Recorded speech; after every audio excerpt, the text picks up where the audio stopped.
All right, so this weekend we're playing in the E1T1 Invitational at the Big House in Tavares, Florida. Schedule just came out. We open up against Camp Grind. Camp Grind is a team from down south. We played them last year in the state tournament in the Elite Eight. We knocked them out of states, and I'm sure they're looking for some get back. So we're looking forward to the matchup with them. They're a very tough, scrappy team. They play very physical. They can score it. They apply a lot of pressure. They like to press full court. And this weekend we're going to be missing Jay London, Jacob Douglas, and Rashif Sinkfield.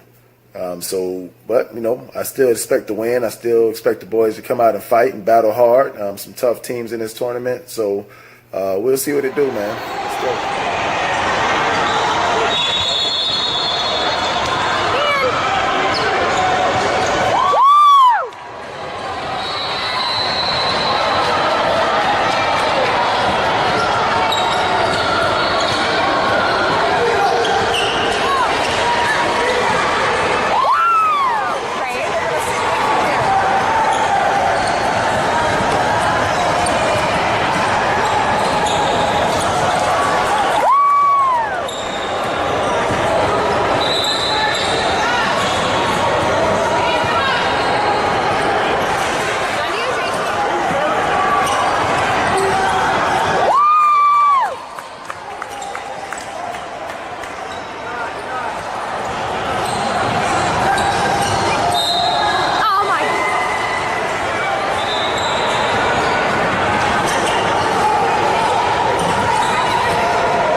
Got a chance to see one of the best true 11U teams in the state of Florida this weekend.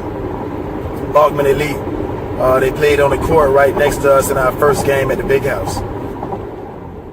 6 out of the 7 Bachman Elite players actually started out with me. If you look at our team picture from our championship at Disney last year, the 5 kids with the B on their chest is actually Bachman Elite's starting 5 this year. There's one kid that's not pictured on here that he's also with Bachman Elite as well. But when you look at those kids and the kids that I have now, man, it's just, as a coach, you think about the lineups that you could put in and some of the things that you can do. I mean, it would be ridiculous, But at the end of the day, I think Bachman Elite is top 5 11U team in the state of Florida. And I think, we're also in that top 5 in the state of Florida.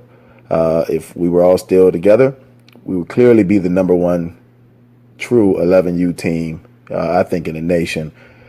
We would definitely have to play by grade because I don't think there are many 11U teams that could match the speed and athleticism that the teams would have had if they stayed together. But like I always say, sometimes things don't work out. And at the end of the day, the objective doesn't change. I just want to do my part in helping Tampa become a basketball town.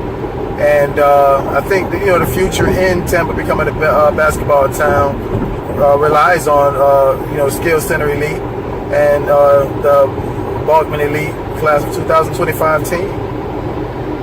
So I ride for I pull for those guys when I see them. I mean, not only because it's a team from Tampa, but most of those boys were with me when we started out in the second grade, and it was a joy to see them, and I wish them well, and I'm sure it'll be a pretty big rivalry throughout the years, and I'm looking forward to it.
Best basketball by far. We made it out 2-0 in the first day of pool play. As we go into bracket play tomorrow, Jay London and Jacob will be joining us. We still won't have Rashif. So, at this point, if we lose, we go home. So hopefully we can play with more energy tomorrow, more effort and pride. I wasn't really happy with how we played.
Pulled out a ugly win, but a win is a win.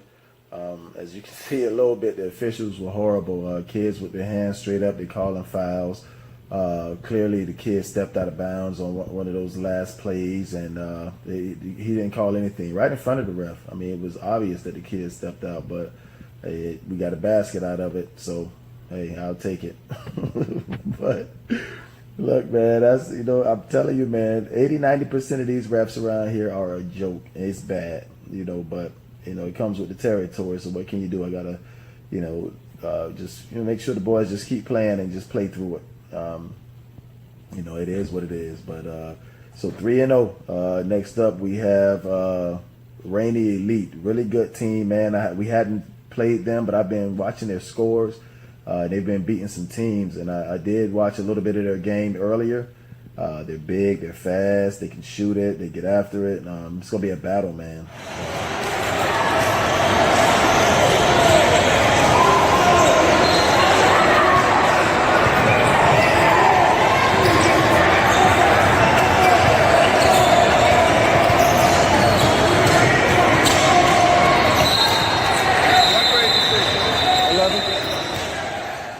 So check this out. I wish I would have filmed it, but I was in my feelings a little bit, so I didn't. So we were getting ready. We sat around the gym all day. So that our last game was at, what was it, at 10 a.m. So the game was over about 11. So we sat at the gym all day, and we didn't play until 5:50.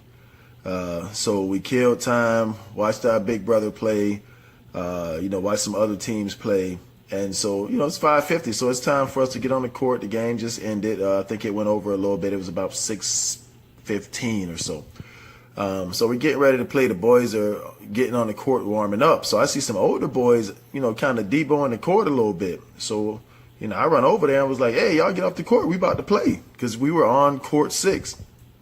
So one of the high school boys says, well, our game was behind on court 1, so they told us to come over here, which pushes our game back an hour to what make our game a 7 o'clock game, and which if we win against Rainy Elite, that makes the championship game, which was at 7:40, get pushed back to like 8:40. We're 2 hours away. So we wouldn't get home until like 11 o'clock on the school night. You know what I'm saying? So we went, and the guy that put the tournament together, he was actually coaching, and his team was playing the game at that time. So instead of, putting his game on hold, this is your tournament. You can stop the game and put the game on hold and try to resolve this, conflict. Now, we're playing at the big house. The big house has 10, 12 courts in it. There were like 3 or 4 courts that were flat out empty. Now, I don't know if they had refs available or whatever the case may be, but instead of trying to resolve the issue, the guy is just like, hey, I'm coaching right now. You know what I'm saying? So we left, so we didn't play. So on the books, it has us as a forfeit. But I had kids that had homework assignments that had to get done. We had testing kids that had to test the next day. We're not going to stay in the gym for 2 hours, leaving the town at, getting home 11, 12 o'clock on the school night. It's ridiculous, man. I was really disappointed in how that tournament was run. Even our third grade team, they had them playing a consolation game Sunday at 7 p.m. So, and basically a consolation game is like, a game for like who's ever going to get third place. And you schedule that for 7 p.m. on a Sunday. So people from out of town sitting in a hotel all day, they don't have anything to do all day until 7 p.m. on a Sunday. Now, it's hard enough to get teams to show up for a consolation game, but you schedule it for a 7 o'clock on a Sunday. That right there tells me that you didn't want that team. You don't want those teams to play in those consolation games. You wanted them to go home so you won't have to pay refs for that game. At least that's what it says to me. So, hey, it is what it is, man. I don't think we'll be doing that tournament anymore going forward. Now, I say all of that to say this: we out this joint. Believe that. But my rant is over. Philon out.